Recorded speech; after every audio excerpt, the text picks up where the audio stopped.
मैं बिहारी हूं सर। बिहार से कम मैं विश्वास दिलाता हूं 40 की 40 सीटें हमारा एनडीए गठबंधन जीत कर आएगा, इसमें कहीं कोई शंका नहीं है। दलित महिला के साथ सर मुजफ्फरपुर में दुष्कर्म करके उसके शरीर को 2 टुकड़ों में काट कर अर्धनग्न व्यवस्था में सर खेत में फेंक दिया गया। क्यों नहीं गए ये लोग वहां पर? जो लोग मणिपुर गए थे यही लोग सर बिहार भी गए थे। बिहार में क्यों नहीं ये लोग गए दरभंगा? क्यों नहीं गए ये लोग अरवल?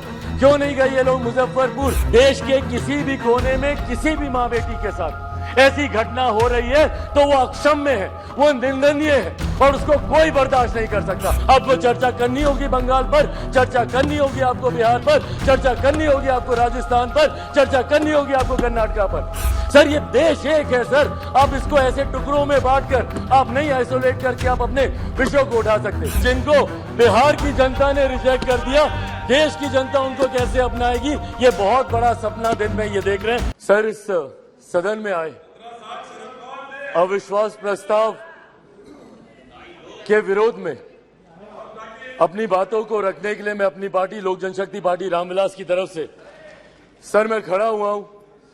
सर इस सदन ने कई अविश्वास प्रस्ताव इससे पहले देखे, पर मुझे लगता है ये अपने में एक ऐसा अनोखा अविश्वास प्रस्ताव है जिसमें अविश्वास सरकार के प्रति कम बल्कि विश्वास बढ़ाना अपने इस नए गठबंधन के प्रति ज्यादा प्राथमिकता दी जा रही है।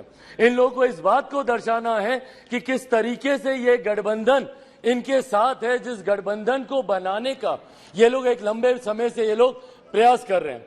सर ये अविश्वास प्रस्ताव पे चर्चा हो रही है सर, यकीनन सरकार की उपलब्धियों को बताना भी जरूरी है, पर उससे पहले जिस उद्देश्य के साथ इस प्रस्ताव को यहाँ पर लाया गया है मणिपुर को लेकर, उस पर सर मैं जरूर अपनी बातों को यहाँ पर रखना चाहूंगा। सर पिछले 3 दिन से बहस चल रही है और इन 3 दिनों में सर सिर्फ दोषारोपण ही किया गया है। सिर्फ यहाँ पर बातों को दोष लगा कर बताया गया है, किसी ने भी यहाँ पर समाधान देने का प्रयास नहीं किया। सर आरोप प्रत्यारोप की राजनीति में मणिपुर के लोग वहां बैठे सुनने का प्रयास कर रहे हैं कि हमारी बेहतरी के लिए आपने क्या किया। सर कल गृह मंत्री जी ने इतनी खूबसूरती से तमाम पक्षों को रखा और इतनी विनम्रता से उन्होंने सारी बातों को रखा, पर उसके बावजूद सिर्फ दोषारोपण करना। सर 90 के दशक में भी मणिपुर में इसी तरीके की परिस्थितियां थी। उस वक्त किसकी सरकार थी सर? क्या उस वक्त की सरकार ने मौजूदा सरकार को कोई इनपुट दिया? क्या उस वक्त के सरकार में बैठे लोगों ने कितनी बार इस सदन में चर्चा की? कितनी बार किन लोगों ने उस चर्चा का जवाब दिया? कल तमाम ये बातें आदरणीय गृह मंत्री जी ने रखी। सर ये लोग गए थे मणिपुर, बहुत अच्छी बात है, जाना चाहिए ये, पर सर ये कलेक्टिव रिस्पॉन्सिबिलिटी होनी चाहिए, सेलेक्टिव रिस्पॉन्सिबिलिटी नहीं सर। जो लोग मणिपुर गए थे यही लोग सर बिहार भी गए थे। बिहार में क्यों नहीं ये लोग गए दरभंगा? क्यों नहीं गए ये लोग अरवल?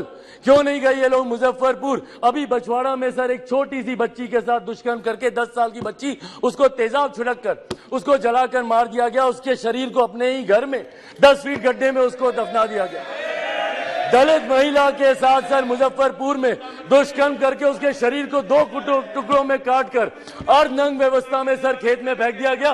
क्यों नहीं गए ये लोग वहां पर? अपने गठबंधन को तो मजबूत करने गए, पर क्यों नहीं ऐसे परिवारों से जाकर मिले? तो सर ये सेलेक्टिव रिस्पॉन्सिबिलिटी जब निभाते हैं, सर हकीकत है देश के किसी भी कोने में किसी भी माँ बेटी के साथ ऐसी घटना हो रही है तो वो अक्षम्य है, वो निंदनीय है और उसको कोई बर्दाश्त नहीं कर सकता। और उसमें पूरे सदन को सर एकजुट होना होगा। कल गृह मंत्री जी ने जिस तरीके से अपील की सर, पूरे सदन को इसमें एकजुट होना होगा।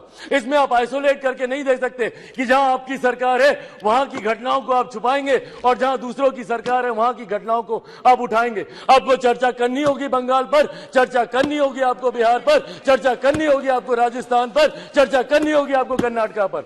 सर ये देश एक है सर, आप इसको ऐसे टुकड़ों में बांटकर आप नहीं आइसोलेट करके आप अपने विषयों को उठा सकते। और यही कारण है सर कि देश की जनता का विश्वास हमारे प्रधानमंत्री आदरणीय नरेंद्र मोदी जी पर हर चुनाव के साथ बढ़ता जा रहा है। और वो दिन दूर नहीं सर, 2024 चुनाव सामने है सर। इसी में देख लीजिएगा 2014 से बड़ा जनादेश 18 में यही सारी बातें हो रही थी, यही सारी बातें 18 में की गई थी। 19 में 2014 से बड़ा जनादेश हम लोग को मिला। और और 24 में इससे बड़ा जनादेश हम लोग लेकर आएंगे। मैं बिहारी हूं सर, बिहार से कम मैं विश्वास दिलाता हूं 40 की 40 सीटें हमारा एनडीए गठबंधन जीत कर आएगा, इसमें कहीं कोई शंका नहीं है। मैं जमुई का प्रतिनिधित्व करता हूं सर। मेरे नेता, मेरे पिता आदरणीय रामविलास पासवान जी की कर्म भूमि हाजीपुर रही है सर। बिहार के हर एक जिले में घुमाऊं और वो मेरे विश्वास को बढ़ाता है। आज बिहार के युवा, देश भर के युवा सर, देश को दुनिया की तीसरी सबसे बड़ी अर्थव्यवस्था बनते हुए देखना चाहते हैं। 2047 में हमारे देश को एक विकसित देश के तौर पर देखना चाहते हैं और इस सपने को कोई पूरा कर सकता है तो वो सिर्फ और सिर्फ हमारे आज के प्रधानमंत्री आदरणीय नरेंद्र मोदी जी ही पूरा कर सकते हैं। इसीलिए सर मैं अपनी पार्टी की तरफ से जहां बिल्कुल हराएंगे नीतीश जी को वैसे भी बिहार की जनता नकार चुकी है। 2020 के परिणाम दिखाते हैं, तीसरे नंबर की पार्टी बन गए, आधे से ज्यादा प्रत्याशी उनके चुनाव हार गए। तो जिनको बिहार की जनता ने रिजेक्ट कर दिया, देश की जनता उनको कैसे अपनाएगी, ये बहुत बड़ा सपना दिन में ये देख रहे हैं।